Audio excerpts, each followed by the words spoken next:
Buenos días a todos. Gracias por estar con nosotros esta mañana. Y vamos a empezar con la sesión que tenemos hoy, que es avances en el tratamiento con la doctora Soto. Mi nombre es Sonia Roger, soy una especialista de educación en NHF. Y vamos a empezar ahora con la doctora Soto. Please, Dr. Start. Aplauso para la doctora Soto.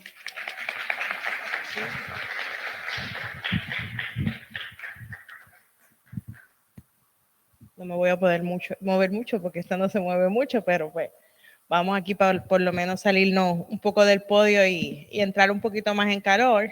Ay, mejor. Me llevo el cable. Ahora sí. Buenos días a todos. Muchas gracias por estar aquí en esta sesión en la mañana de hoy. Va a ser una sección en la que quiero que participen y hagamos las preguntas en el momento, para que después al final no se nos vayan a olvidar. Tenemos bastante tiempo, vamos a hablar un poquito de lo que son los nuevos avances, lo que está en estudios clínicos, y pues dentro de lo que hay que se ha publicado, pues vamos a hablar un poquito, un poco informal, pero pues obviamente quiero que me hagan sus preguntas en el momento. Pues vamos a discutir los nuevos productos los que están disponibles en el mercado y sobre qué es lo que se está también estudiando ahora mismo y cuáles son los ensayos clínicos. Vamos a ver cuáles son las características, las diferencias y lo más importante, que puedan entender cómo trabajan estos nuevos productos. Vamos a educarlos acerca de las nuevas alternativas para que puedan tomar una decisión educada cuando estén hablando y dialogando con su médico para hacer algún cambio en su tratamiento o decidir qué es lo ideal para ustedes. Y vamos a hablar, como les dije, de las nuevas investigaciones o estudios clínicos que están en proceso y qué es lo que puede venir de aquí a varios años, qué es lo que podemos tener adicional. Y siempre si vamos a hablar de lo que está ahora mismo nuevo o lo que viene en el futuro, pues hay que mirar hacia atrás también y mirar al pasado. Y pues obviamente, como todos sabemos, los desórdenes de sangrado, especialmente la hemofilia, se habla y se escribe de ella desde tiempos bastante atrás, en donde pues la realeza rusa comienzan pues estos inicios y obviamente hasta una película que tenemos que habla de la historia de las distintas dificultades que ha tenido la población de desórdenes de sangrado, como lo fue pues en las infecciones por HIV. En el 1920, pues prácticamente los pacientes con hemofilia fallecían a edades bien tempranas. ¿Por qué? Por los sangrados y porque no había ningún producto disponible y accesible que tan fácil como estar a la vuelta de tu nevera lo pudieras administrar. Lo que teníamos era descanso y hielo. Ya a partir de más o menos los 30, los 40, 50, pues se tenía disponible los productos de sangre, la sangre. Y eso era una transfusión. Así que para tú poderte tratar, tenías que tener acceso a un hospital y estar hospitalizado el tiempo que fuera necesario, pues para poder tratar ese sangrado.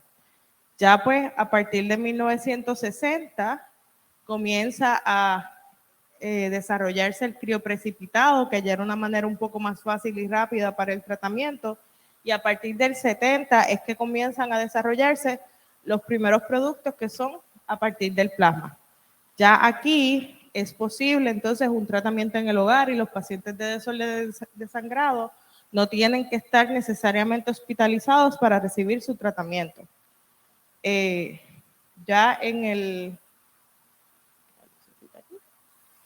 Ya después aquí en el 80 para el 90 se comienzan por la pandemia del HIV y de la hepatitis y de las infecciones que tuvieron los pacientes que recibieron factor que estaba infectado, pues se comienzan a desarrollar los factores que son recombinantes, que no son a partir de plasma. Para los 90 tenemos los productos para los pacientes con inhibidores y pues obviamente ya a partir después de la década, en el 2010, es que empezamos a tener múltiples productos de factor 8, factor 9 y obviamente ya para esta década también los productos que no son factor.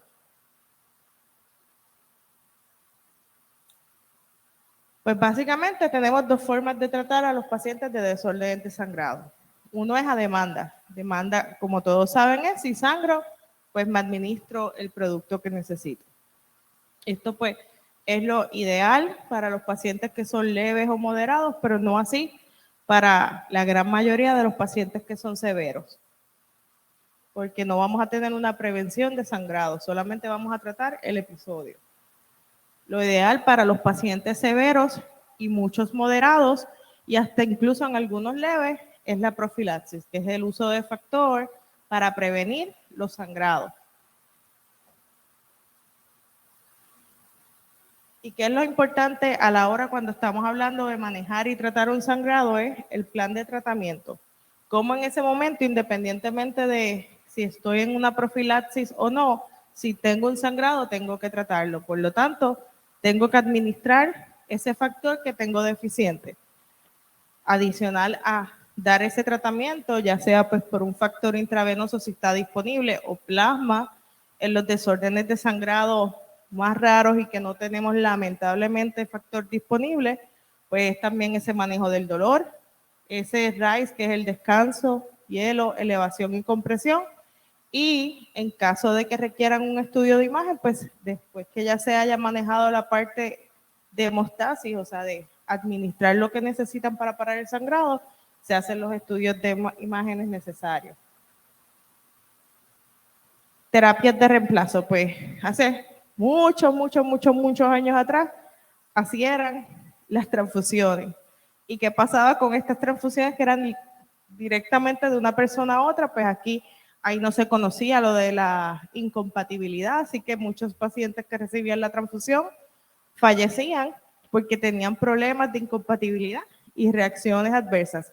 Gracias a Dios, pues ya ese no es el caso hoy en día, ya sabemos mucho más, pero esto a muchos pacientes en esa época les salvó la vida porque pudo pues mejorar su sangrado. Ya después que conocemos la forma que tenemos hoy en día de transfusiones, pues no tan solo cuando se dona esa sangre, cuando esa sangre se divide en los distintos productos en donde se procesa y se divide lo que son las células rojas, que son la sangre, la hemoglobina, y lo que resta es el plasma. Y en este plasma es donde están los factores de coagulación. Luego, ese plasma lo pueden purificar más y se convierte en crioprecipitado. Y básicamente el crioprecipitado tiene menos cantidad de factor, pero es rico en factor 8, von Willebrand y factor 13. Así que crioprecipitado tiene una cantidad mayor de unos factores específicos, son unas bolsas más pequeñitas, pero hay que dar más bolsas. Así que quizás si fuera necesario una transfusión de un crioprecipitado, tengo que darle y exponer al paciente a varios donantes versus una bolsa de plasma, que es un solo donante, si damos una nada más. Lamentablemente, para muchos desórdenes de coagulación, lo único que todavía está disponible es plasma, porque todavía, no como para la hemofilia, no como para von Willebrand, no como para factor 7, no hay un factor específicamente para su desorden comercialmente disponible. Así que por eso no elimino el plasma, porque todavía es la fuente de tratamiento para muchos pacientes. Fuentes de reemplazo que son factor. Específicamente hablando aquí de hemofilia. Pues, ¿qué es lo que voy a hacer con el factor? Voy a proporcionar la proteína que le falta a ese paciente, sea factor 8 o sea factor 9. Están los factores que son derivados del plasma, que son los que a partir de ese plasma que vimos, sacan solamente el factor que necesito, lo convierten en el medicamento que está aprobado y el paciente en la casa lo prepara y se puede infundir. ¿Qué sucedió con el plasma donado? Pues en la década de los 80, cuando viene la pandemia del HIV y de la hepatitis, pues hubo muchos de esos frascos que estaban con plasma que estaba contaminado. Por lo tanto, ahí viene la catástrofe del HIV y la hepatitis en los pacientes de hemofilia, porque se infectaron. Obviamente, Luego de esto, las compañías desarrollaron unos procesos que antes no se hacían para purificar y hacer seguro este producto. Así que estos productos que son derivados de plasma hoy día no es lo mismo que en la década de los 80. Ya han pasado múltiples, no uno, sino varios procesos para asegurarnos que ese riesgo de infección sea mínimo. Pero obviamente había muchas familias que pues todavía, a pesar de la década que estamos, pueden tener miedo porque se vieron afectados muchos de sus familiares por toda esta situación y se desarrollaron pues los productos que son recombinantes. ¿Qué quiere decir? Son factor 8, factor 9 que se trabajaron en laboratorio a raíz de células, la mayoría son a raíz de células o de riñón o de ovarios de hámster, para entonces clonar, hacer esta molécula de factor 8, factor 9 y que esta molécula, o sea, este producto no tenga ningún derivado de sangre. ¿Cuáles son una de las limitaciones más grandes de este tratamiento? Aunque es una ventaja comparado con lo que había en los años 50, 60, porque lo puedo administrar en el hogar, es que pues obviamente son infusiones intravenosas. Y lo que es el factor de media vida estándar, pues estas infusiones a veces pueden ser bastante frecuentes, tanto como un día sí, un día no, de acuerdo a cuáles son las necesidades que tiene el paciente, ya sea por su severidad, ya sea por la forma en que sangra o su fenotipo de sangrado o por su nivel de actividad. Así que pues obviamente, especialmente para esas madres que tienen niños chiquitos, esto de tener que pincharlo un día sí, un día no, o todos los días, o 2 a 3 veces en semana, es un poco difícil. También, pues obviamente estamos viendo la incidencia de inhibidores. Y un repasito, por si alguien pues no sabe lo que son inhibidores. Inhibidores son anticuerpos. Anticuerpos son nuestras defensas contra las infecciones. Pues estas defensas, como ellos identifican que hay una infección porque la ven como algo que es extraño. Pues asimismo nuestro sistema inmune encuentra que el factor que recibimos es extraño. Así que desarrollan, como yo le digo a los pacientes, soldaditos o anticuerpos en contra del factor. Y cuando yo tengo anticuerpos en contra del factor, ¿qué pasa? Lo atacan y entonces el cuerpo no lo puede utilizar porque están ahí, es como si fuera el factor con 2 guardias al lado que no le permiten trabajar, que no le permiten actuar y no le permiten crear su misión, que es crear un coágulo. Y entonces, pues estos pacientes que tienen inhibidores o anticuerpos, si yo le administro factor, no le va a hacer efecto. ¿Por qué? Porque no va a poder aumentar los niveles de factor porque lo tienen como preso. Así que me tengo que ir por la cadena alternativa, que son lo que conocemos como el factor 7 recombinante o el FEIBA, que es irme por otro lado de la cascada de coagulación para lograr formar un coágulo.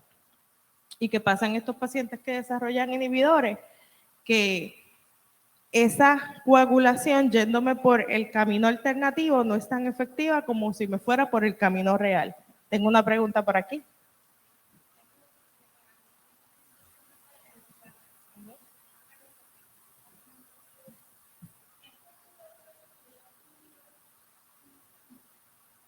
Bueno, con el plasma puedes crear reacciones alérgicas o puedes crear también anticuerpos, quizás no necesariamente o específicamente al factor, pero sí quizás a otro de los componentes que tuvo ese factor en específico que recibiste. Es como cuando los pacientes reciben transfusiones de sangre o transfusiones de plaquetas, que a veces, como se han expuesto a tantas transfusiones, crean anticuerpos a algunos componentes.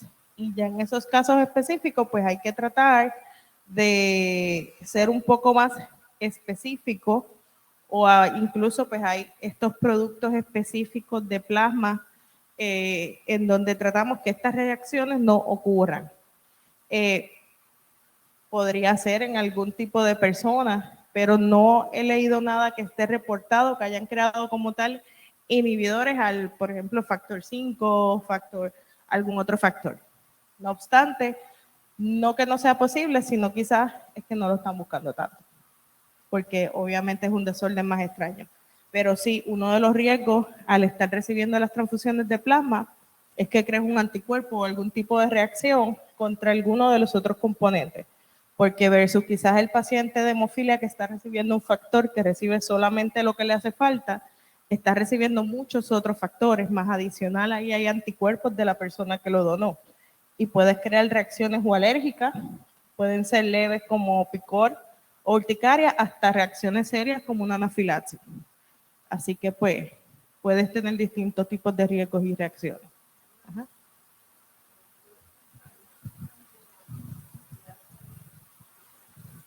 Hace tiempo, mi hermano tenía un sangrado en México el año pasado, entonces yo le puse factor porque casi no podía caminar, tenía una rodilla bien hinchada, y cuando yo le puse el factor se puso así rojo, y sentía mucho calor. Eso es en algunos factores, es alguna de, pero las reacciones que se tienen como tal, aquí con ella estábamos hablando de transfusión de plasma, que ya ahí es otro tipo de reacciones. Pero sí se ha reportado con las infusiones de factor, algunos de los efectos secundarios pueden ser enrojecimiento, acalorar, y hay personas que han tenido reacciones alérgicas. Sí, le dimos agua fría y se le quitó, pero dice que le dio mucho miedo. Sí. Y me dijo, es que me pusiste mucho, dice, yo solo me pongo 1000. Le dije, estás bien viejote, ya tiene 40 años y por eso no se aliviaba porque se ponía bien poquito, nunca se le quitaba el sangrado. No, por eso no estaba quizás utilizando la dosis adecuada. Fue lo que yo le dije, pero dice que más bien se asustó, porque se empezó a poner rojo y luego tráiganle hielo y le trajeron hielo con agua y se le quitó. Otra pregunta, ¿de en qué año se hacían las transfusiones de brazo a brazo? Vi en la fotografía. Eso fue hace, en los 1700, 1800, hace bastante tiempo atrás. Porque en mi país en 1980 todavía se usaba eso. Okay. A mi hermano le hicieron eso y no sabía que era hemofilia. Okay. Pero, o sea, ¿transfusiones reales o así transfusiones directas de un brazo a brazo? Él tuvo una cirugía, entonces no le cerraba porque él sangraba por dentro, nadie sabía que tenía hemofilia. 4 veces lo operaron para sacarle la sangre del estómago. Y eso fue en México. Eso es importante que lo veamos los que estamos, que tenemos muchos otros recursos, porque estamos hablando aquí de lo que es... De brazo a brazo. Que te habla la realidad en los países desarrollados, pero en muchos otros países que hay la carencia. Y muchas de estas cosas que vamos a hablar aquí, todavía hay países que no las tienen. Por ejemplo, de Santo Domingo, yo recuerdo en un simposio que yo fui una vez y conocí a la doctora de Santo Domingo, ellos ni tan siquiera tenían factor. Y de donaciones que recibían, a veces lo que le infundían a los pacientes eran factor expirado, porque era mejor eso a que no recibieran nada. Así que yo siempre le hablo de esto a mis pacientes para que valoren lo que tienen, porque hay muchos países y hay muchos pacientes que no tienen nada. Así que somos dichosos de tener todas estas oportunidades y tener muchas otras que están en camino, cuando todavía hay hermanos que no tienen nada de esto. Así que tenemos que valorar, saberlo utilizar, no mal utilizarlo y aprovechar estas oportunidades que nos brindan, que podamos tener un estilo de vida básicamente normal versus muchos de los otros pacientes que no tienen esta bendición. ¿Alguna otra pregunta por el momento? Bueno, seguimos. Me alzan la mano y rapidito las contestamos. Pues obviamente estos son los inhibidores y pues esto es parte de las consecuencias de inhibidores. Los costos pues obviamente son altos, quizás para algunos países no tanto porque tienen más recursos, tienen más acceso, pero hay países donde no hay estos recursos, donde no hay estos accesos. Y algo tan simple como lo que es el factor derivado de plasma, que es bastante económico, en teoría no tienen acceso.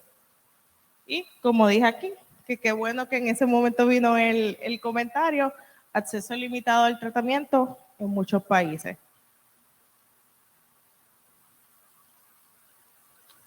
Pues, ¿qué ha pasado? Pues, ya aquí hablamos de lo que es básico en el manejo del tratamiento, ya no se quedó ahí. Seguimos buscando alternativas para poder ayudar a mejorar la calidad de vida de los pacientes.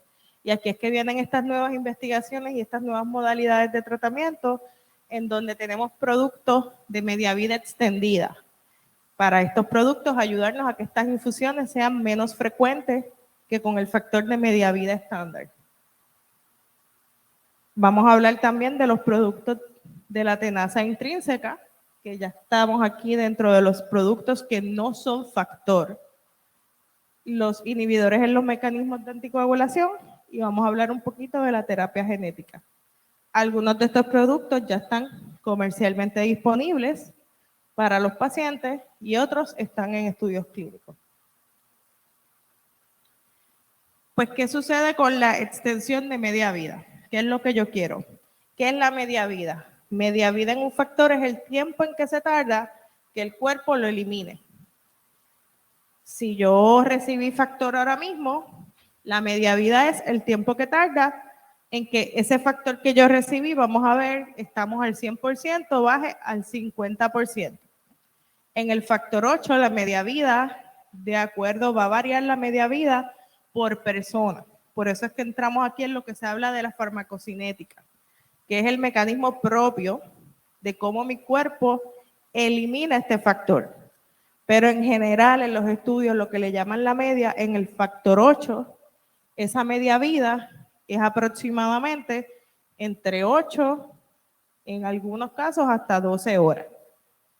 En el factor 9, ese factor, el cuerpo se tarda un poquito más en eliminarlo, es aproximadamente 18 horas esa media vida. Así que con estos mecanismos en donde trabajan o añadiéndole una molécula o eliminándole ciertos dominios, logran que entonces el cuerpo lo elimine menos rápido y que esta media vida sea más larga, por lo tanto el nivel de factor esté más alto por más tiempo. Que eso se traspola, lo que significa es que entonces en un paciente que esté en profilaxis, esa profilaxis va a ser menos frecuente versus el factor de media vida regular, especialmente en los pacientes de hemofilia A, factor 8, que muchos que requieren de media vida regular, infusiones un día sí, un día no, pues ya con estos productos, estas infusiones son menos frecuentes. En el factor 9, pues con estos mecanismos se logró que esa media vida se extendiera más, de 3 a 5 veces. Así que podemos tener infusiones tan lejano como cada 7 a 14 días. En factor 8, el mecanismo, pues, lo más que subió la media vida fue como de 1.5 a 1.8 veces. ¿Cómo se define esto? Pues de lo que era de 8 hasta 12 horas, pues ahora estamos entre 14 a casi 20 horas de media vida. Por lo tanto, pues, las infusiones, en vez de tener que ser un día sí, un día no, como en algunos pacientes diarios, pues ya puedo hacerme 2 infusiones a la semana o cada 3 a 4 días, de acuerdo a cuál sea el producto que esté utilizando el paciente. ¿Y por qué no logramos que en estos productos de factor 8 esta media vida sea tan larga como lo logramos en los productos de factor 9, que hay productos que la media vida va desde 87 horas hasta 100 horas? Que eso sería ideal, porque imagínense un paciente que se tenga que infundir solamente una vez en semana. ¿Cuál es la limitación con hemofilia A, factor 8? Que para que el factor 8 pueda llegar a actuar como tiene que actuar, tiene que ser llevado, irte el enlace con von Willebrand. Así que eso fue una de las limitaciones para estos productos de media vida extendida de factor 8. Obviamente, bajo estudios clínicos han hecho unos cambios para que haya una mejor afinidad y estos productos puedan ser de una media vida más larga. Pero obviamente todavía no están comercialmente disponibles, están bajo estudios de investigación. ¿Y cuáles son las ventajas de estos productos de media vida extendida? Pues vamos a mantener unos niveles de factor por encima del 1%, lo que significa que de ser severo, pues voy a estar por lo menos en el rango de moderado por más tiempo, lo que le va a proveer mayor protección. ¿Y por qué esto es importante? Porque básicamente ese es el propósito de la profilaxis. La profilaxis, como yo le digo a mis pacientes, no es un permiso para hacerlo todo. Es cambiarte de ser un paciente severo que puede sangrar espontáneamente a por lo menos uno moderado, que estos sangrados espontáneos sean menos. Obviamente, en la parte de la terapia individualizada, que esto es lo más importante, de acuerdo a cuáles son las metas del paciente, cuál es el nivel de actividad del paciente, cuáles son las metas de la familia, qué es lo que quieren en conjunto, pues uno trabaja con los productos y uno trabaja con las dosificaciones para quizás, hay pacientes que mantenerme en un 2% de factor es suficiente para evitar lo que son los sangrados espontáneos. Pero hay otro paciente que es activo, que es deportista, que un 2% es todavía un riesgo, así que ese paciente yo lo quiero mantener lo mínimo en un 5, un 10%. Así que esa es la importancia de la terapia individualizada. Y la importancia de esta conferencia es que ustedes entiendan todos los productos que hay disponibles para que puedan tener una conversación con su médico y elegir qué es lo ideal para ustedes. Porque lo que es ideal para mí no necesariamente es lo que es ideal para usted. Porque quizás tengo un paciente que realmente su estilo de vida es bien sedentario, que lo que tengo es que protegerlo de los espontáneos, y pues mira, quizás no le molesta estarse pinchando, pues decide por otro tipo de factor.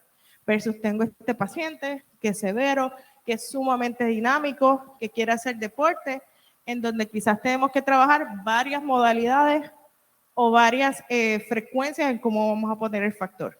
Así que es bien importante saber qué es lo que hay disponible y dialogar, porque esto es una decisión que se tiene que tomar en conjunto y lo que usted es su estilo de vida, cómo se va a afectar por esta decisión es bien importante. Así que ustedes tienen que ser partícipes de este proceso. No es solamente lo que me digan, es también lo que yo entiendo que me va a ayudar y me va a facilitar mi estilo de vida y me va a proteger por un mayor tiempo. Obviamente, otra de las ventajas de tenerse que infundir menos frecuente es que va a tener menos venopunciones, o en los pacientes que tienen catéteres, pues van a utilizarse menos. En estos productos, obviamente, se pueden utilizar también a demanda y pues va a hacerse unas dosificaciones diferentes. Igual, siempre yo les explico a mis pacientes, si tienen un sangrado estando en profilaxis en este producto, pues si utilizan el que usan para profilaxis, ¿qué dosis es? Versus si le voy a dar de acuerdo al episodio una dosis más bajita. Así que pues eso siempre es bien importante que lo comprendan de acuerdo al producto que están utilizando, cómo se van a dosificar en caso de tener un sangrado. Va a facilitar también el manejo de los pacientes en cirugía, facilita también el inicio temprano en los pacientes la profilaxis en niños y pues al mantener unos mejores niveles pues van a tener una mejor calidad de vida y pues el no tenerse que infundir tan frecuente pues ayuda a la adherencia al tratamiento. Y luego en estos últimos 5 años pues ya hemos tenido lo que es las terapias de reemplazo que no son factor, que vamos a hablar ahora un poquito de ellas. Aquí lo que son nuevas terapias para hemofilia, ¿qué significa que son terapias que no son factor? Pues que no es ni factor 8 ni factor 9. Simplemente que van a trabajar de maneras diferentes para lograr que este paciente no sangre como es usualmente que sangra.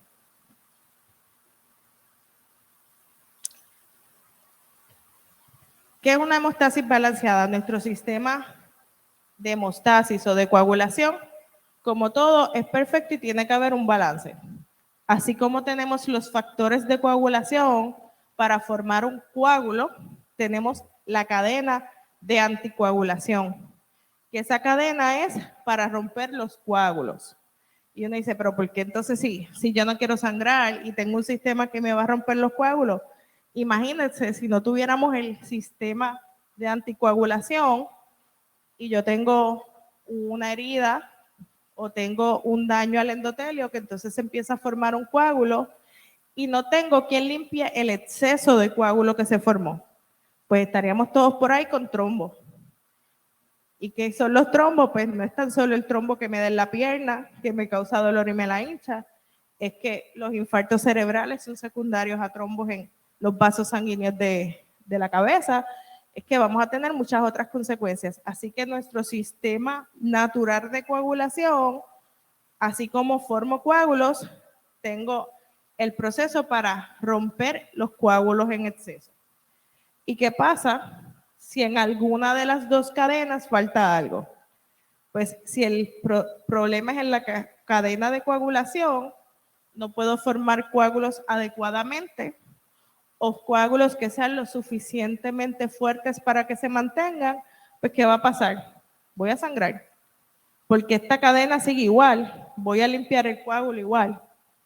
Pero si el problema es al contrario, cuando tenemos deficiencia en uno de los factores de anticoagulación, mi sistema de coagulación va a formar los coágulos igual, pero si no puedo limpiarlos como es, pues voy a tener coágulos en exceso.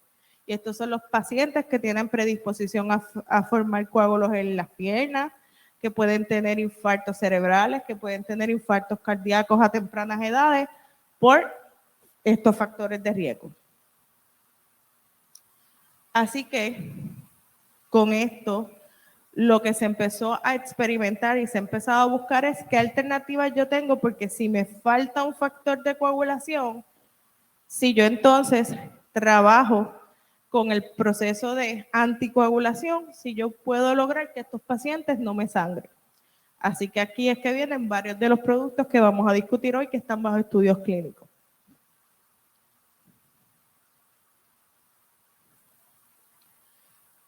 Tenemos aquí este producto que como tal no me trabaja en la cascada de anticoagulación, sino que es un anticuerpo. ¿Y qué es un anticuerpo? Ahorita hablamos de anticuerpos. Anticuerpos como las defensas que tenemos en el cuerpo contra lo que es extraño. Pero este anticuerpo no viene de nuestro cuerpo, sino que este anticuerpo lo que viene a hacer es un puente entre el factor 10 activado y el factor 9 activado. ¿Y qué tiene que ver este puente? Que eso es lo que hace el factor 8 en la cascada de coagulación. El factor 8 activado en la cascada de coagulación lo que hace es un puente con el factor 9 y el factor 10 activado. ¿Para qué?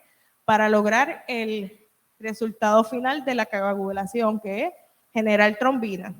Y esta trombina lo que va a hacer es que el coágulo que se forme sea sólido. Una preguntita por acá.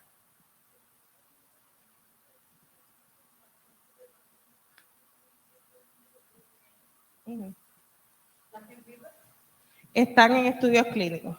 Ya después de una vez aprobado, pero de ese en específico no tengo detalles de los estudios, pero sí está bajo estudios clínicos. No, aprobado. De estos productos que vamos a hablar que no son factores, el único que está ahora mismo aprobado por la FDA y comercialmente disponible es el Libra, para uso de pacientes de hemofilia A con y sin inhibidores. Para otros pacientes de otras condiciones no está aprobado oficialmente el uso, está en estudios clínicos, los cuales todavía pues no han salido reportes. Pues tenemos el anticuerpo que es bien específico porque va a hacer un enlace con factor 9 activado, factor 10 activado, que se llama el emisuximab o Hemlibra, como es el nombre comercialmente. Se aprobó en el 2017 para el tratamiento de profilaxis en pacientes de hemofilia A con inhibidores. Luego, como a principios del 2018, si no me equivoco, se aprobó para pacientes de hemofilia A sin inhibidores. Como le dije, va a crear puente en la cascada de coagulación entre el factor 9 y factor 10 activado. La administración puede ser de 3 formas: semanalmente, cada 2 semanas o cada 4 semanas, subcutánea. Lo importante es que las primeras 4 semanas son unas dosis más altas porque son para lograr los niveles. A diferencia del factor, cuando tú te infundes factor, inmediatamente el nivel de factor sube. Como esto no es un factor, es un anticuerpo, para que logre generar la trombina, que eso es lo que necesitamos que haga para que haya una coagulación adecuada, toma tiempo. Así que ese tiempo que toma, necesito unas dosis más altas del factor, o sea, del Hemlibra, para que lleguemos a esos niveles. Pero ¿qué pasa? Ya después que yo llegue a ese nivel, no voy a subir más. Versus en el factor, cuando yo me infundo factor, va bajando el nivel, pasó la media vida, me vuelvo a infundir factor y sube. Con el Hemlibra, si yo tengo un sangrado, no me voy a poner Hemlibra de nuevo porque ese nivel es como una línea flat. Así que con el Hemlibra, cuando el paciente tiene un sangrado, se va a dosificar con factor. En el caso de los pacientes que tienen inhibidores, lo que va a utilizar, si los inhibidores no han sido inmunotolerizados, o sea que no puede utilizar factor 8, pues tiene que utilizar factor 7. En los estudios clínicos de Hemlibra, en estos pacientes con inhibidores, como ese fue el primer cohorte para el que se aprobó, lo que se vio fue que en los pacientes en que se utilizaba Feiba, que se utilizaba una dosis de más de 100 unidades por kilo por varios días, tuvieron eventos adversos de creación de trombos.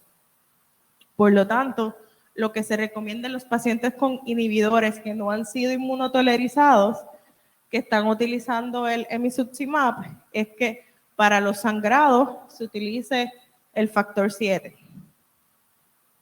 Obviamente hay estudios clínicos que están evaluando si hay un nivel de seguridad y un nivel de efectividad para utilizar Feiba en otras dosis junto con el emicizumab.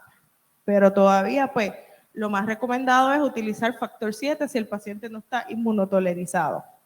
En los pacientes que no tienen inhibidores, lo que se utiliza es factor 8.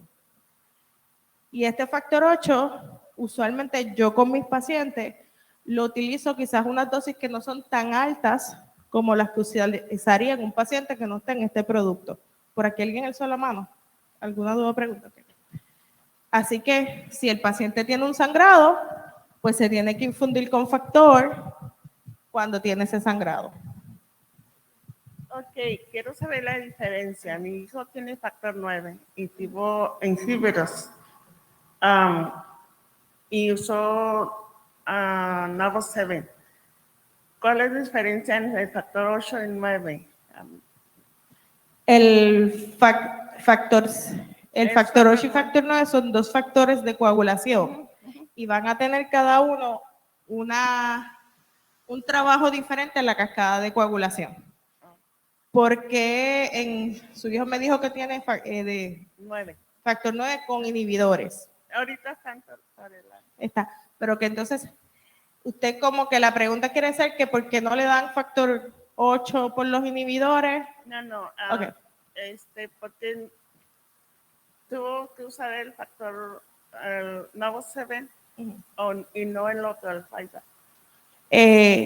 En ese caso, en el Feiba es una mezcla de factores. Okay. Y dentro de los factores que tiene hay factor 9. Okay.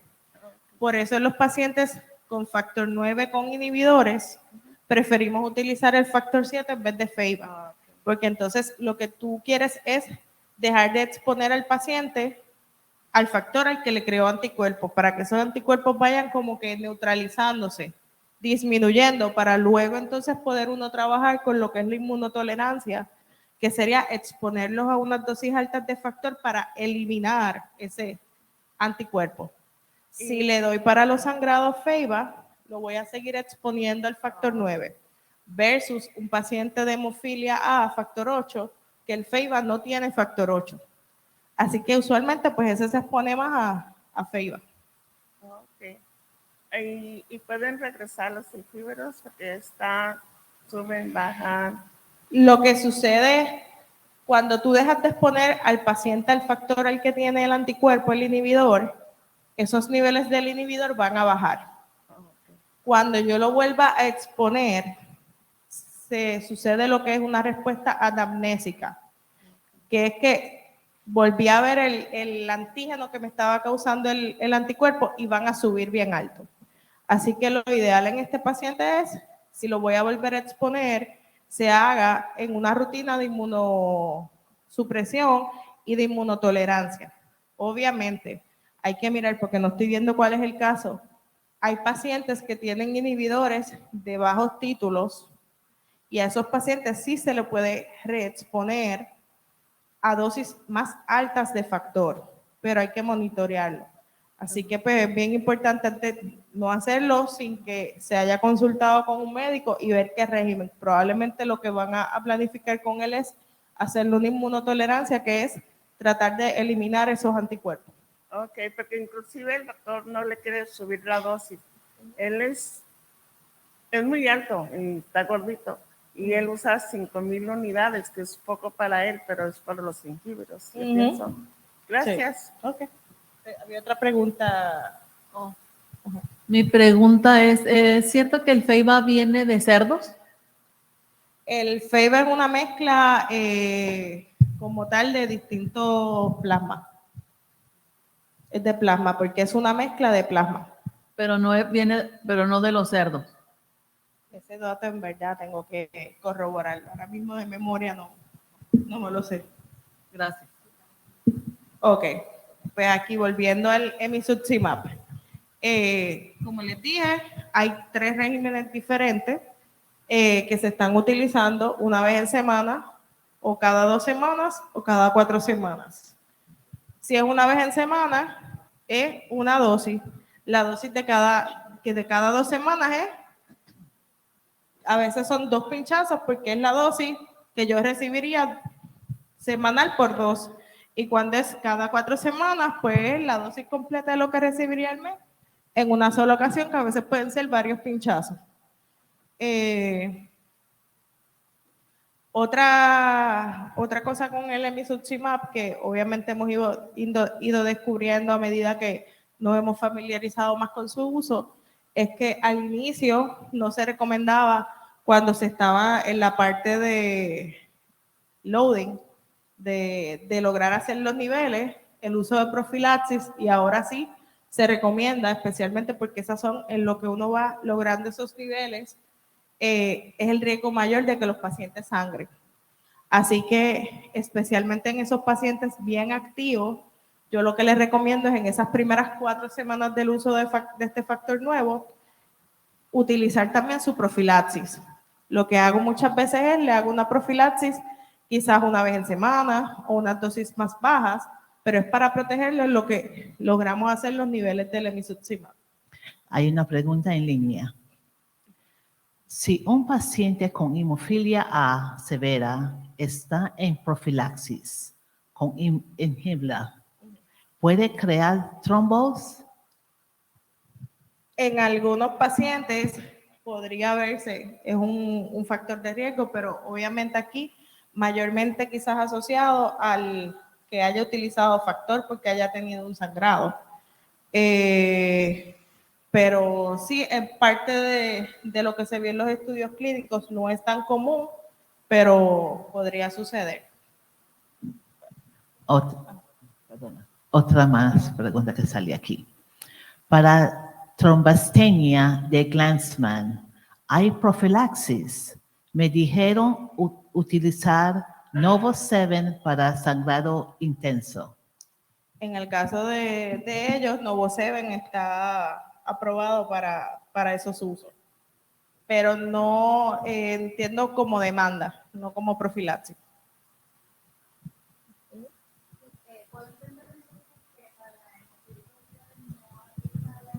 Por la cuestión de lo de los niveles. Al momento no se usa, pero sí se están corriendo estudios clínicos con los pacientes que son moderados y leves para ver qué ventaja tiene que tengan una generación de trombina mayor para tener una mejor protección.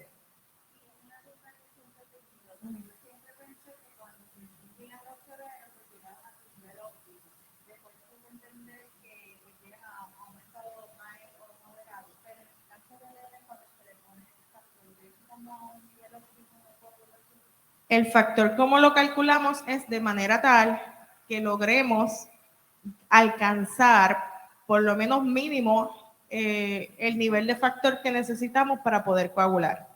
Hay unas tablas que utilizamos, especialmente si es como para tratar un sangrado en específico, de acuerdo al tipo de sangrado, si es un sangrado leve o un sangrado que es amenazante a la vida, pues el nivel de factor que yo quiero alcanzar, y de acuerdo a ese nivel de factor que yo quiero alcanzar, es la dosis que yo voy a dar. Por ejemplo, aunque sea leve, si yo voy a operar, esa primera dosis de factor que yo voy a dar en ese paciente que voy a operar, yo quiero lograr que estemos en un 80-100% de actividad de factor. Pues va a ser más alta versus las dosis de mantenimiento después que yo le quiero dar para que no me sangre post cirugía, o más altas que las dosis que yo le doy recurrentemente para un sangrado regular, por un trauma o por una hemartrosis. En los severos es más alta.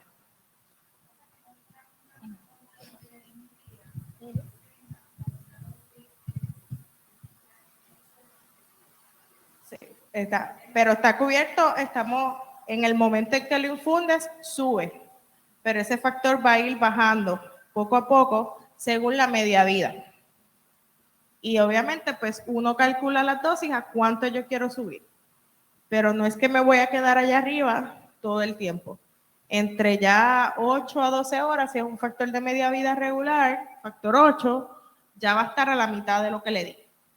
Cuando uno le calcula la dosis, es, por ejemplo, las dosis en demanda que yo calculo para el hogar, pues yo siempre meta por lo menos llegar a un 50% de actividad de factor. En hemofilia A, factor 8, por cada unidad que tú infundes de factor, vas a subir aproximadamente un 2%.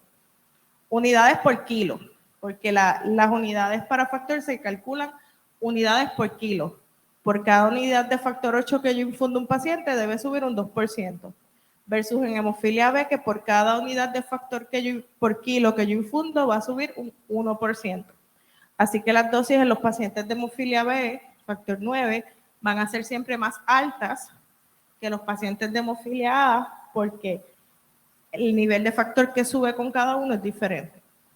Otra pregunta. Doctora, teniendo conocimiento de que la deficiencia de factor 5 pues, es mucho más rara de lo que puede ser, ¿verdad?, la hemofilia de von Willebrand, ¿se tiene conocimiento si se están realizando estudios actualmente con el Hemlibra?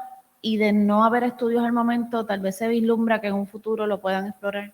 Con el Hemlibra no, por el mecanismo de acción.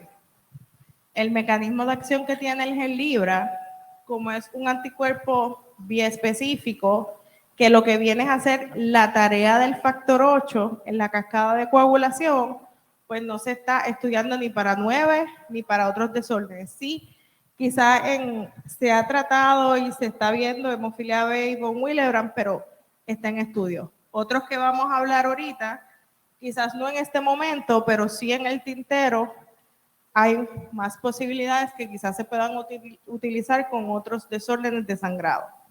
Pero en Hemlibra en específico, como lo que viene a hacer es hacer el impostor. Voy a imitar que soy factor 8. Por eso es que es esta limitación de que estamos hablando con él en hemofilia A, porque él es el impostor del factor 8. Por eso es que se llama un agente mimético, que imita al factor 8. Complicaciones aquí, en los estudios clínicos, pues hubo trombosis, y obviamente esto fue lo que hablé, que fueron mayormente en estos pacientes con inhibidores que utilizaron FEIBA en estas dosis altas por varios días. Y aquí, una gráfica, aquí estamos viendo como tal, este es el factor 8, y este es el 9 activado y el factor 10, y cómo forman ese enlace para proseguir la cadena de coagulación, la cascada de coagulación para generar trombina, que trombina es la pega maestra de ese coágulo para que no se rompa. Este es el Hemlibra, que es un anticuerpo, y tengo aquí unas moléculas bien parecidas a factor 8 para que se pegue este factor 7 y este factor 10, y creo más o menos lo mismo que formaría el factor 8, pero que tengo unas limitaciones. Mi cuerpo no va a responder completamente, así que lo que yo voy a alcanzar a generar de trombina no va a llegar a ser lo que necesito para yo poder controlar un sangrado. De acuerdo a las personas, más o menos lo que se estima de la generación de trombina que se logra con el enizumab es como si el paciente tuviera como de un 15, 20 hasta un 30% de factor. Por lo tanto, este paciente, de ser severo, pasaría a funcionar como un paciente leve. ¿Qué significa? no deja de ser hemofílico. Sigue siendo hemofílico, pero en una severidad diferente, por lo tanto los sangrados van a ser menor, pero si sangro, tengo que tratarlo porque todavía me falta un poco más para alcanzar el nivel óptimo para yo poder parar ese sangrado. Por eso es que se tiene que infundir con factor si sangra.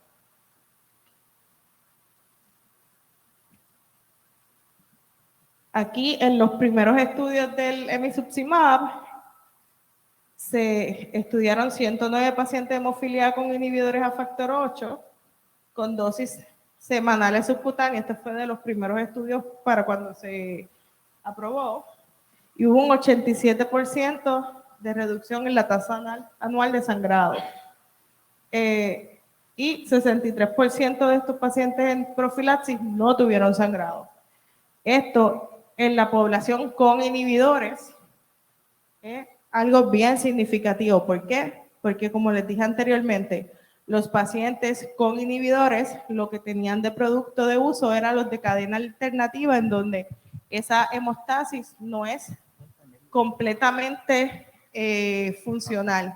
Tiene sus brechas y obviamente los pacientes que tienen que utilizar el FEIBA o el Novoseven por inhibidores, esa coagulación no va a generar tanta trombina como si fuera cuando no tenían inhibidores que se le daba el factor 8. Por aquí había una pregunta.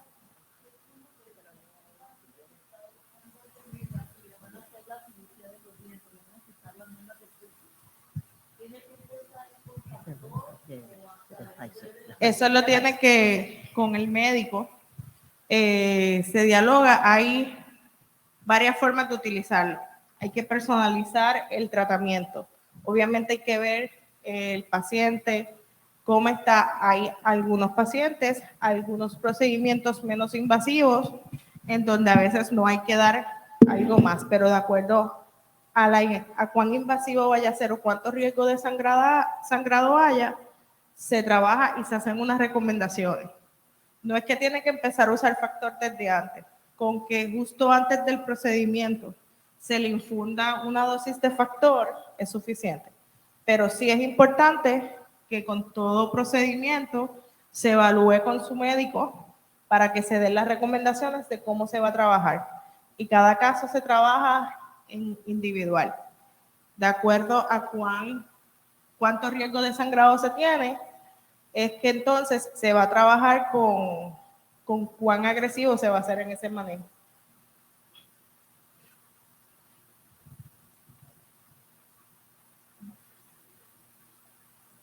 Okay. De la pregunta de lo de FEIBA, es de plasma humano, no es de cerdo, para contestarla que no se quede en el tintero.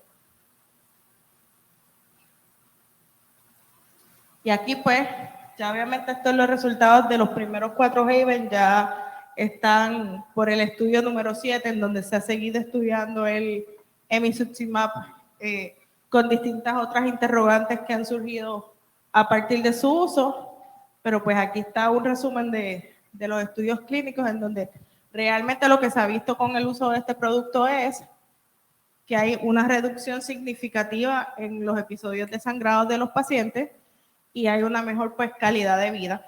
Y obviamente pues los pacientes les gusta muchísimo por el hecho que es subcutáneo, que es más fácil de administrar, que es menos frecuente, así que pues eso es parte de sus ventajas. Volviendo a los productos de rebalancear la hemostasis. Si me falta algo en la coagulación, pues vamos a quitarle algo a la de anticoagulación. Y con ese principio es que está bajo estudios clínicos el fitusiran. Que el fitusiran es un producto que va en contra, o sea, que va a bloquear la antitrombina. Que la antitrombina es uno de los elementos de nuestra cascada de anticoagulación. ¿Y qué es lo que va a hacer? Va a disminuir la producción de antitrombina. Y la antitrombina es el que va en contra de la trombina. ¿Y qué es la trombina? Le dije que esa es la pega que queremos fuerte para el coágulo, el producto final de la cascada de coagulación. Así que si yo tengo, por una deficiencia de un factor, una generación no produzco suficiente trombina y con este producto entonces lo que hago es el que va en contra de la trombina lo disminuyo, pues con eso voy balanceando la coagulación para que entonces este paciente, debido a su deficiencia de factor, no me sangre tanto. Se está estudiando en hemofilia A y hemofilia B con y sin inhibidores, así que este producto, como no es como el lebrikizumab, que es el limitador de factor 8, este es lo que está balanceando, pues lo estoy trabajando con estas dos deficiencias. Y esto es lo que hablamos de que ya una vez tengamos todos los estudios, que se sepa que es efectivo y se trabaje, pues son de los productos que tendrían posibilidades de trabajarse en otros desórdenes de coagulación más raros.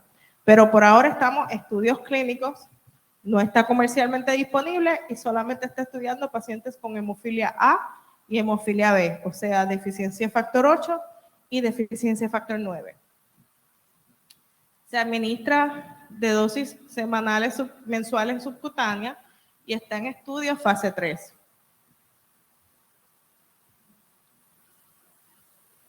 En los últimos reportes que hablaron de los estudios clínicos del fitusiran en diciembre del 2021, están en estudio fase 3. Se demostró que tuvo una reducción de más del 89% de la tasa de sangrado anual comparado con los controles. Controles es los que yo pongo a utilizar otro tipo de tratamiento para poder comparar la efectividad. Efectos adversos más comunes fueron elevación en las enzimas hepáticas, infecciones del tracto respiratorio alto, nasofaringitis, dolor abdominal, tos, dolor articular, asma, gastritis y dolor de cabeza. Se encuentran en estudios de revisión para las dosis para disminuir el riesgo de eventos trombóticos. El problema mayor que ha habido con estos productos para rebalancear la coagulación ha sido eventos trombóticos, así que en muchas situaciones se han tenido que detener para evaluar si ese efecto que tuvo ese paciente estaba o no relacionado al producto, así que ha tenido pues esos tropiezos y por eso se ha tardado quizás más tiempo en que podamos tener finalizados unos estudios para poderse entonces, una vez se vean los efectos beneficiosos para los pacientes, someter a la FDA para aprobación. Así que ya está en estos estudios fase 3 y ya lo que se están es revisando cuáles son las dosis más seguras para poder entonces, una vez se culminen todos esos estudios, tenerlo sometido a la FDA. Otro producto que también trabaja en rebalancear la hemostasis es el concutuzumab, pero ya este va a trabajar con otro producto de anticoagulación. El concutuzumab es un bloqueador del inhibidor de factor tisular. Es un anticuerpo monoclonal, pero va a estar dirigido contra este otro producto que va en la cascada de anticoagulación. Están en estudio fase 3, también es en administración subcutánea y va a reducir o bloquear los inhibidores naturales de coagulación y restablecer el balance de la cascada de coagulación, aumentando la generación de trombina. En los estudios fase 2 de pacientes con hemofilia A y B, con y sin inhibidores, tuvo un perfil de seguridad favorable, sin muertes ni eventos tromboembólicos y sin eventos adversos que condujeran retirada. La FDA le otorgó la designación de terapia innovadora para hemofilia B con pacientes con inhibidores, un subgrupo de pacientes raros y vulnerables que actualmente tiene la mayor necesidad médica no satisfecha. Está en estudios fase 3, en donde se está optimizando los regímenes de administración para pacientes con hemofilia A y B con y sin inhibidores. Nuevamente, este producto no está comercialmente disponible, está en estudios de investigación todavía. ¿Y qué otras terapias tenemos en estudios clínicos? La terapia genética. Los que fueron a desayunar esta mañana tienen un poquito de información de esta también. ¿Tenemos preguntas? Sí. Ok. ¿Cuáles son los efectos secundarios que se han encontrado en los estudios del Inhimbra?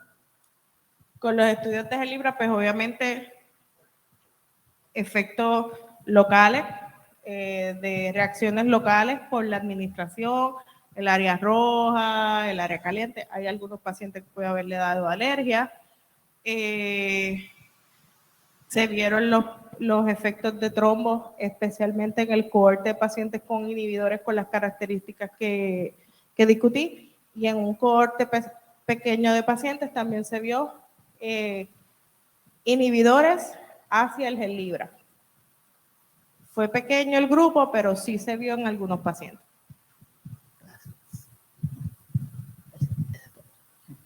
La terapia genética. Terapia genética es una técnica experimental para tratar desórdenes genéticos en los que se utiliza un vector o transporte con el gen normal para poderlo insertar en las células del paciente y reemplazar el gen que está anormal.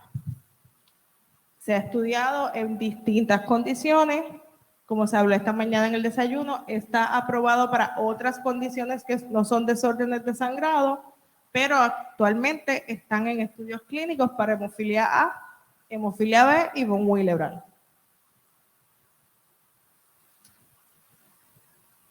En hemofilia A, estos vectores o vehículos para llevar el gen normal, se están utilizando unos esqueletos. No es el virus como tal, es el esqueleto del virus, y ese virus se va a elegir de acuerdo al lugar donde yo quiero llegar.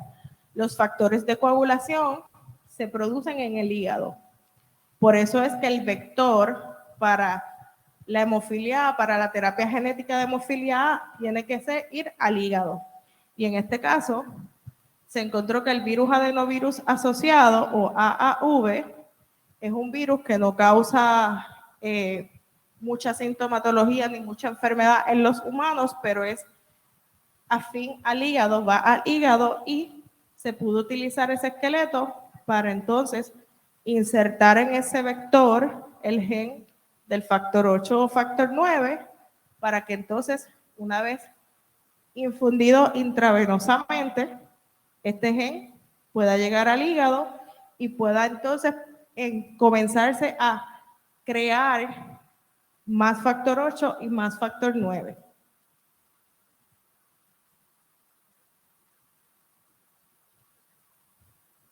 En hemofilia B, la molécula del factor 9 es más pequeña, por lo cual ha sido un poco más fácil almacenar este gen dentro del vector, y se han podido hacer estudios clínicos que están más avanzados versus con factor 8, que dio un poquito más de trabajo conseguir la cantidad perfecta.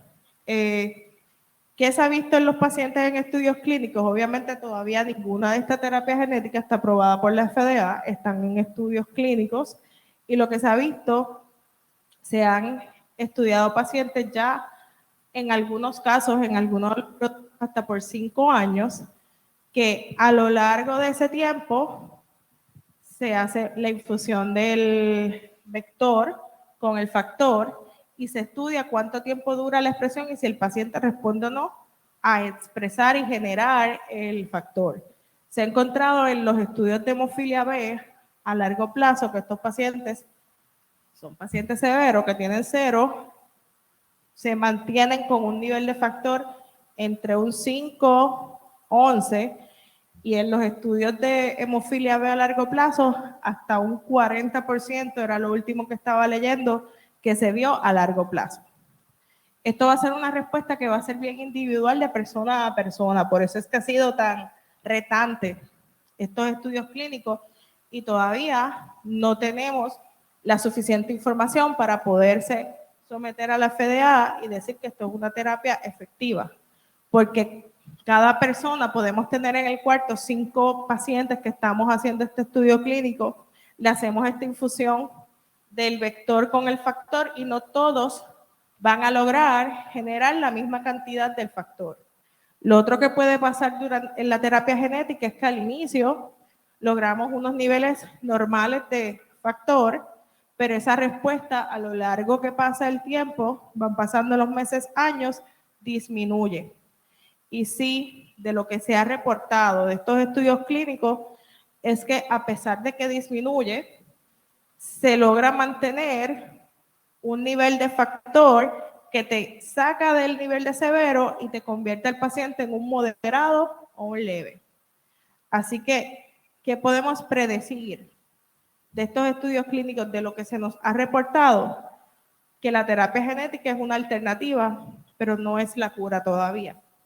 Por lo menos por lo que estamos viendo de estos reportes.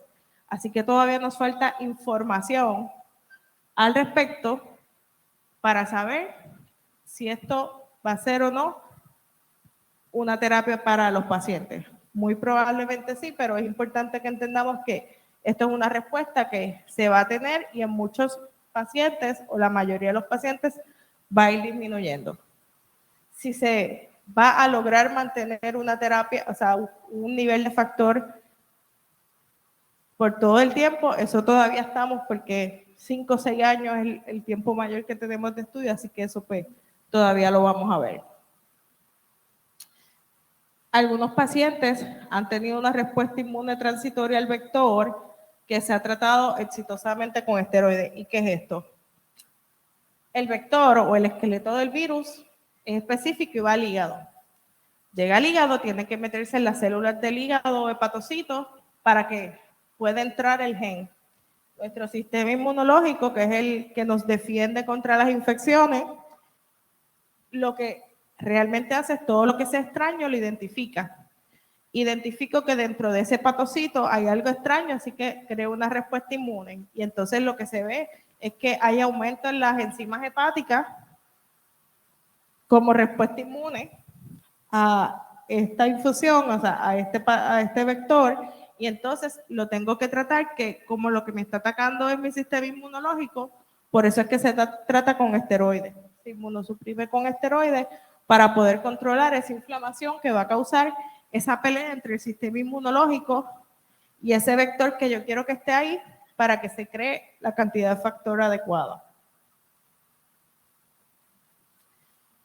El factor 8, como le dije, pues ha sido un poquito más complicado este proceso, pero pues ya está en muchos estudios clínicos. Hay varios productos que se están estudiando de terapia genética con hemofilia A y han demostrado también buenos resultados. Lo mismo, hay estudios hasta 5 años en donde más o menos a largo plazo los pacientes mantienen unos niveles de factor entre un 5 y un 12%. Al momento inicial, las primeras semanas, meses, muchos pacientes tienen niveles normales de factor, pero es una respuesta que va disminuyendo con el tiempo. Y se está utilizando también en una variante de factor 8 con depresión del dominio B en muchos de estos pacientes. Retos de la terapia genética. Pues uno de los retos es la inmunidad que tenemos persistente a este virus. Como les dije, es un virus que nos ataca a los humanos, que puede ser sin ningún síntoma, así que en algún momento nos pudo atacar y tengamos ya anticuerpos contra él. Que sé bien esos pacientes que tenían estos anticuerpos, como ya yo tengo el anticuerpo, el soldado en contra de este virus, el sistema inmune tiene memoria, pues en esos pacientes muchos, cuando se le hacía la infusión, atacaba y no dejaba que el vector llevar el gen donde tenía que llevar. Así que algunos de los estudios lo que han mirado es hacerlo en pacientes que no tengan inmunidad, pero hay otros estudios que entonces han trabajado con alternativas para poder bloquear esta inmunidad y que todos los pacientes puedan beneficiarse. Así que eso es parte de lo que vamos a mirar cuando salgan los estudios finales reportados sobre la terapia genética. La toxicidad al hígado asociada al virus, que en algunos pacientes, pues quizás por un corto uso de esteroides, corto tiempo es suficiente, pero hay otros pacientes que se han reportado uso de esteroides hasta por 18 meses. Así que pues esto va a ser individual. Y se ha visto también, otra de las cosas que estaba leyendo es en pacientes que tienen problemas de hígado graso, son más gorditos, estos riesgos de toxicidad pueden ser mayores. Así que eso es parte de un paciente cuando se va a someter a este tipo de estudioterapia que tiene que también tomar en consideración, porque en algunos de esos pacientes pues se ha visto más ese efecto. Hay cuestionamientos a largo plazo sobre qué toxicidad genética se pueda tener. Se habla de posibilidades de desarrollo de cáncer y de otras condiciones, eso no lo sabemos. Eso es algo de que tenemos la pregunta, pero no tenemos la respuesta. Y otro reto es la capacidad de poder producir el vector. Como les dije, no es que te voy a dar el virus, es que yo tengo que, a través de ese virus, se modifica, se usa el esqueleto y eso hay que producirlo en un laboratorio. Pues cuánta cantidad de ese virus yo necesito, de ese esqueleto, para la terapia genética, para poder abastecer a toda la comunidad, pues eso es otro de los retos. Complicaciones, como lo hablamos, hepatotoxicidad o inflamación del hígado, elevación de las enzimas hepáticas. Puede ser de 4 a 12 semanas después de las infusiones. Responde a esteroides. Como le dije, es secundario al sistema inmunológico que va a atacar esas células en donde está ese virus. Se debate si tiene que ver por el virus o no. Lo que se cree, pues ya el sistema lo reconoce como algo extraño y lo ataca. Y si puede haber una toxicidad genética o una posibilidad de cáncer en el hígado, se debate, pero no se tiene ni se ha reportado ningún caso. Se están desarrollando estudios clínicos para la terapia genética en otros desórdenes hematológicos como los en von Willebrand y se está también, obviamente, refinando las técnicas y considerando el uso de otros virus como vectores. Con permiso. Entonces, si una persona tiene hígado graso, automáticamente ya no es elegible para participar en la terapia genética. ¿Algo de qué, perdón?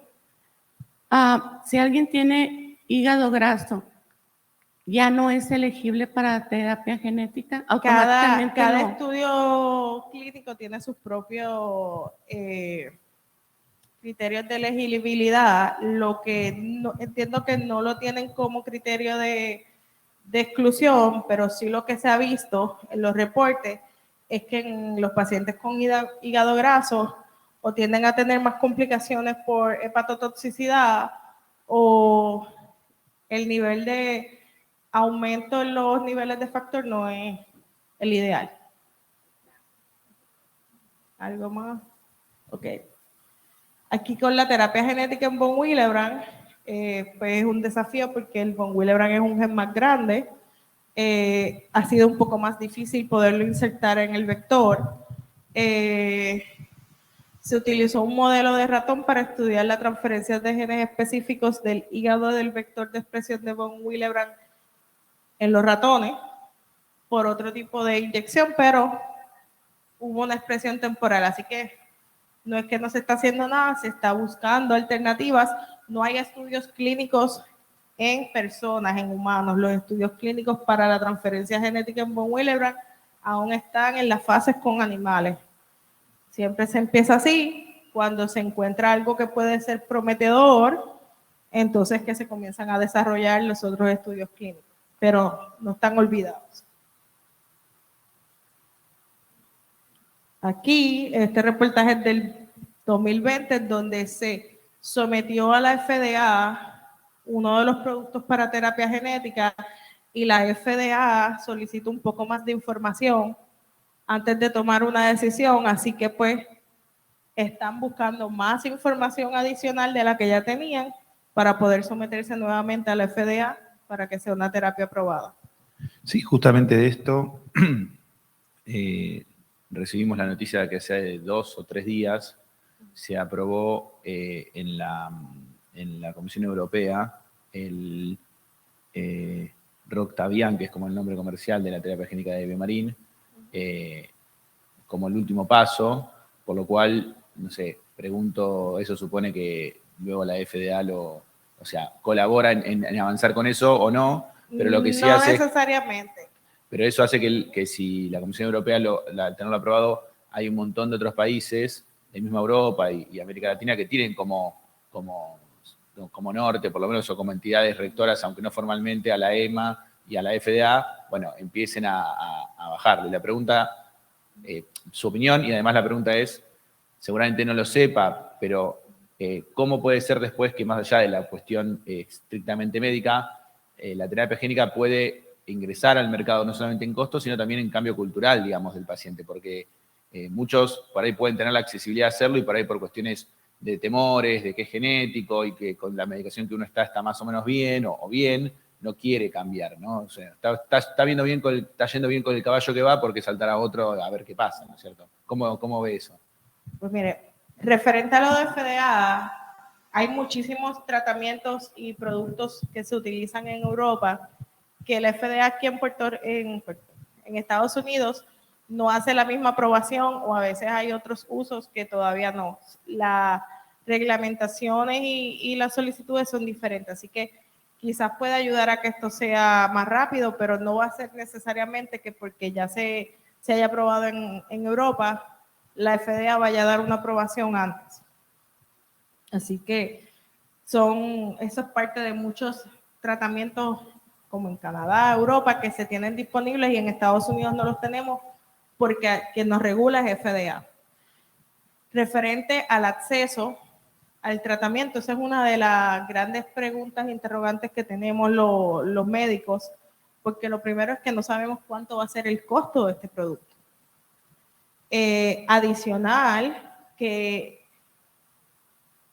lo que se requiere, la vigilancia, el entrenamiento, el centro para uno poder administrarlo, tienen que tener un entrenamiento especial, no es como el factor que hasta los papás lo preparan, lo infunden, para esto en específico no, más obviamente hay que tener una vigilancia porque hay que estar monitoreando estas enzimas hepáticas, que está el reto y lo que discutimos en muchos de nuestros reuniones y congresos es cuando esté disponible, qué centros van a estar disponibles, qué centros no van a estar disponibles y cuál va a ser el costo. Yo creo que esa es la interrogante más grande. ¿Cuál va a ser este costo? Y si este costo, los planes, las aseguradoras médicas lo van a cubrir o no.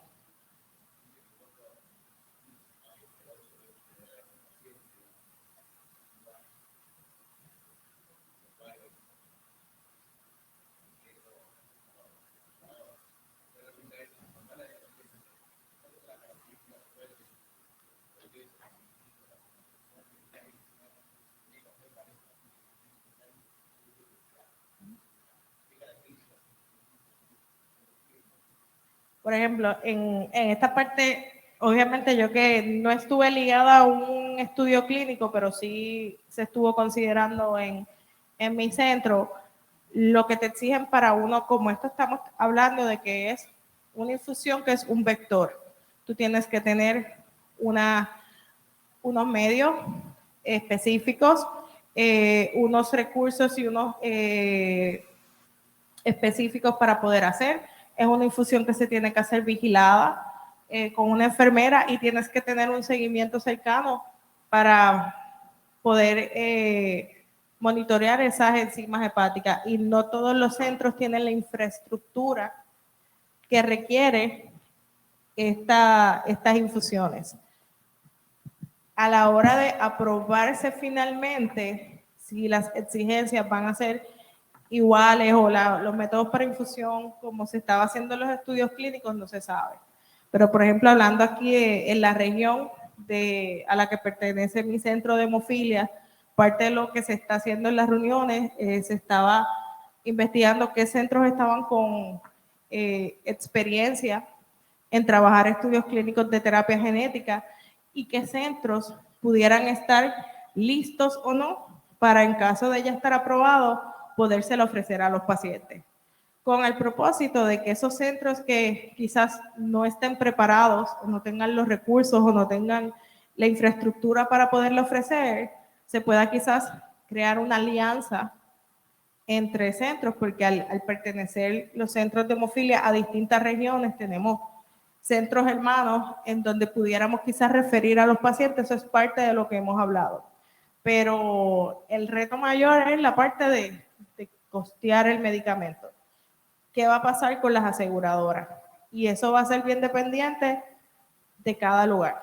Por ejemplo, yo en Puerto Rico, todavía hay veces que tengo desafíos con que terapias existentes de hace años no me las aprueban por costo, que tengo que tener una guerra con las aseguradoras, pues va a ser un reto bien grande.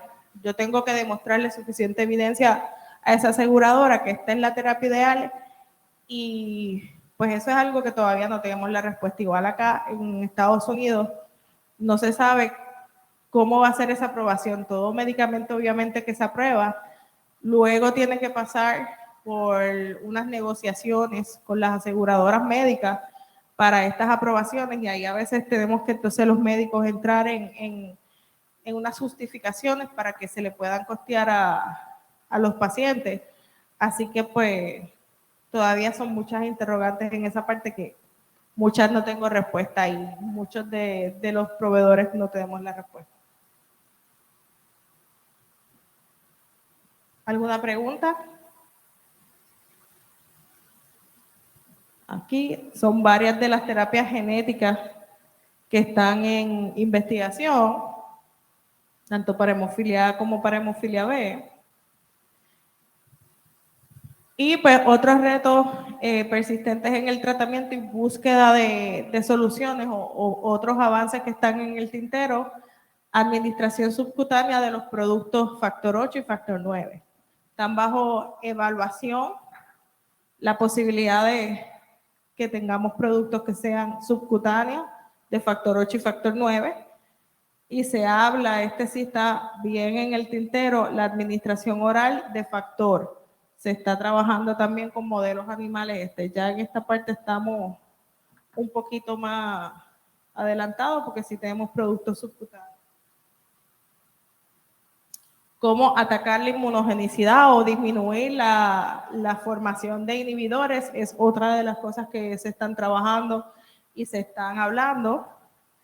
Extender el tiempo de tolerancia y el manejo de los sangrados.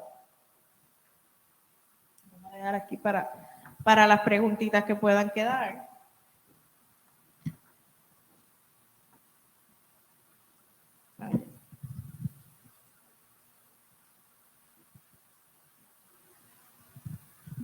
Era más bien un comentario. Desgraciadamente, para este tratamiento, como para muchos otros, todo gira en torno a lo económico. Entonces, yo pienso que al iniciar este tratamiento va a ser para unas cuantas personas, una élite, nada más, por lo pronto. Las personas que tengan los medios o una buena aseguranza, porque realmente no creo que va a estar a nivel de que todos los podamos tener, pero quiero agradecer por todo ese esfuerzo que están haciendo, porque aunque no seamos una élite, que podamos estar en las primeras etapas del tratamiento de esta experiencia, al final del día nos va a llegar a todos, y eso es algo muy bueno. Excelente trabajo, muchas gracias. ¿Alguna otra pregunta, comentario? Gracias. Cualquier pregunta, pues saben que estoy a las órdenes. Y aquí está el código para la evaluación. Tus comentarios nos importan para poder ayudar a planificar la reunión del 2023. Al completar esta rifa, esta evaluación va a entrar en una rifa para una tarjeta de regalo, y los ganadores de la rifa van a ser seleccionar 2 a diario y se le van a enviar los premios por correo electrónico. Sí, por favor, llenen la evaluación, que ya una persona que está aquí ganó anoche Llénenla y no, llénenlo. Yo iba a ganar otra de las personas que está aquí también. No, pero son 3 por día. Pero van a ganar uno de los de aquí. Claro que sí, claro que sí.